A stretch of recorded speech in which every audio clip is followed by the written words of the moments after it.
अध्याय 51. शुद्धतेसाठी प्रार्थना. मुख्य गवयासाठी दाविदाचे स्तोत्र.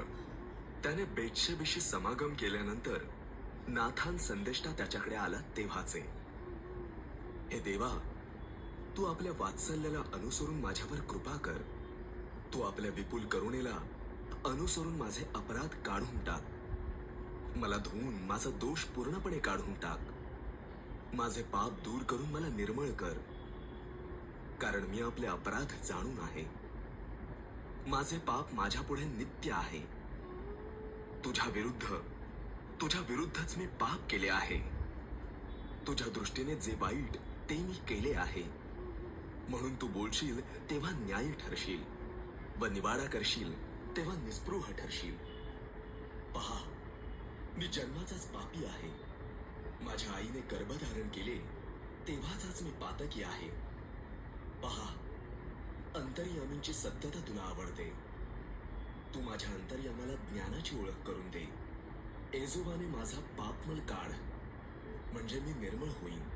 मला धू, म्हणजे मी बर्फाहून शुभ्र होईन. आनंदाचे व हर्षाचे शब्द माझ्या कानी पडू दे, म्हणजे तू मोडीलेली माझी हाडे उल्हासतील. माझ्या पापांपासून तू आपले तोंड फिरव. माझे सर्व अपराध काढून टाक. हे देवा, माझ्या ठाई शुद्ध हृदय उत्पन्न कर. माझ्या ठाई स्थिर असा आत्मा पुन्हा घाल. तू मला आपल्या पुढून घालवून देऊ नको आणि आपला पवित्र आत्मा माझ्यामधून काढून घेऊ नको. तू केलेल्या उद्धाराचा आनंद मला पुन्हा होऊ दे आणि उत्सुकतेच्या आत्म्याने मला सावरून धर, म्हणजे मी अपराध्यांस तुझे मार्ग शिकवेन आणि पातकी तुझ्याकडे वळतील.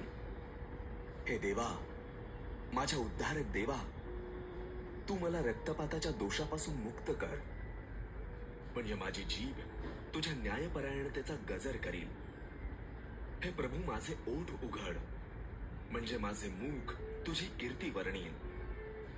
तुला पशुयज्ञ आवडत नाही, नाहीतर तो मी केला असता. होमबलीही तुला प्रिय नाही. देवाचे यज्ञ म्हणजे भग्न आत्मा. हे देवा, भग्न व अनुतप्त हृदय तू तुच्छ मानणार नाहीस. तू प्रसन्न होऊन सियोनेचे हित कर.